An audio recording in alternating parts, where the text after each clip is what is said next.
and improving health outcomes. The Nigerian government has introduced various reforms, including 12 to 4 education policy, which aims to provide 12 years of uninterrupted basic education, focusing on vocational and digital skills. This policy seeks to improve accessibility, quality, and skills development, aligning with global best practices. Globally, education has contributed to significant gains in literacy rate, economic growth, and social development.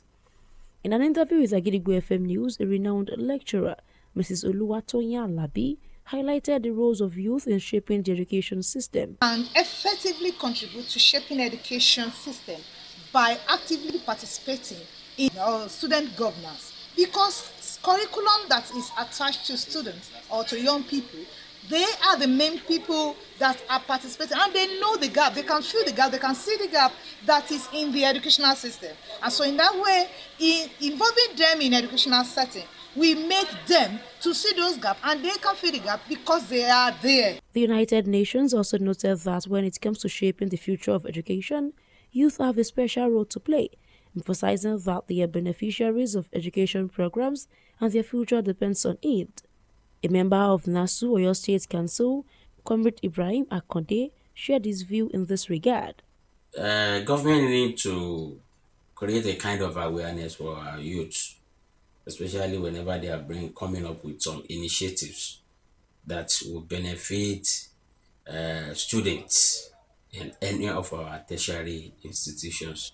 However, the government plays a crucial role in the creation and sustainability of different programs and initiatives in co-creating education with youths. Comrade Ibrahim Makonde stated ways government can support youth-led educational initiatives. As it is, government needs to come with a kind of policy that will affect the youth initiative positively, so that it will encourage whoever or any group of youth that may want to come up with some initiative that will benefit Nigerians. Finally, by meaningfully engaging students and youth in co-creating the education they want, it's essential to meet their aspirations and ambitions. This is noteworthy at a time of radical transformation induced by technological revolution, which calls for rethinking the purpose and modality of teaching and learning. Aisha Oladeji, Agidigbo FM News. Now it is time to link up with our Maryland studio, United States, for the foreign news. News from Pule Amzat Studio, Agidigbo FM, United States. I am Oluwatosin Sonya. Russia launched another vast attack on Ukraine's energy system in the small hours of Saturday, rocking Kyiv with explosion throughout the night and leaving 1.2 million properties without power countrywide. Nearly 6,000 buildings in the capital were left without heating on Saturday morning as temperatures hovered around -10 degrees Celsius. Many residents' apartments were already freezing cold from disruptions to the city's centralized heat distribution system following previous attacks. Moscow carried out the strike as trilateral U.S. brokered talks between Russia and Ukraine continued into a second day in the UAE with no sign of compromise on Friday.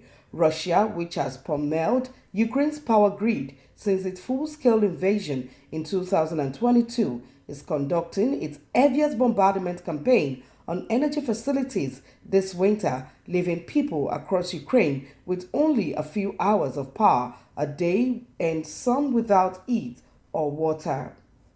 The United States military has struck another boat as expected of smuggling drugs, killing 2, according to the U.S. Southern Command, in its first known boat strike in the Eastern Pacific since the capture of Nicolas Maduro of Venezuela. The U.S. Southern Command, which shared a video of the strike on social media, said the attack targeted a boat sailing along known narco-trafficking routes and that there had been one survivor. It said it has asked the U.S. Coast Guard to start a search and rescue mission for the survivor. This latest attack brings the known death toll in the Trump administration's campaign that claims to be targeting drug smugglers to 125 since early September. And that is the news from Koleamzat Studio at Gidigbo FM, United States. I am Oluwatosin Soya. Welcome back now to the exciting world of sport. Ayimba have been charged for breaching the MPFL framework and rules in the course of their match day 21 fixture versus Barrow FC on the 18th of January 2026. The People's Elephants failed to provide adequate and effective security during the match, resulting in unauthorized persons gaining access to restricted areas in the stadium, while also failing to ensure proper conduct of their supporters, leading to the harassment of the match officials.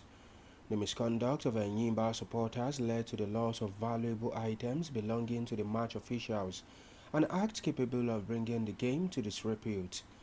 Enyimba will pay a fine of 2 million naira for failing to provide adequate and effective security and another 1 million naira for encroaching restricted areas, and also pay fines of 1 million naira each for misconduct of their supporters and holding the match officials hostage, totaling 2 million naira. Their back club will also play their next 3 home matches behind closed doors and have 48 hours from the date of notice to appeal the sanctions. To wrap up the news this evening, here is a recap of the headlines. REP's deputy spokesman says Minority Caucus reports over tax law alterations outdated. DHQ deploys intelligence assets to rescue Kaduna kidnap victims. United States says first boat strike since Maduro's capture killed 2 in the Eastern Pacific. Ayimba slammed with 5 million naira fine over security breach. Don't forget that you can listen to us live on our website www.agidigbo887fm.com. You can also download our mobile app on the Google Play Store and iOS. Simply search for Agidigbo 88.7 FM. Follow us on Facebook at Agidigbo 88.7 FM, on Twitter and Instagram at Agidigbo 887 FM, and subscribe to our YouTube channel. If you have news, stories, and tips for us, contact our newsroom on 070-8714-4865 or send us a mail on newsroom@agidigbo887fm.com. Welcome back, and before we go this evening, here is a quick tip. Stay afraid but do it anyway. What's important is the action. Finally, we have come to the end of the news around the world on the most listened to radio station, Agidigbo 88.7 FM Ibadan. I am Bowale Akimbode. Thank you for listening. Good evening. News is information, and information is power. At Agidigbo 88.7 FM, we bring the news from top to bottom. The Oyo State government has said the over 1.5 million out of school children. We give you reports from Oyo State, The Oyo State House of Assembly has called for thorough investigation. the Southwest in Nigeria, and the rest of the world. Has clarified that the body did not receive any cash support from international development. Trust us to keep you informed every hour, every day. Agidigbo 88.7 FM, the people's voice.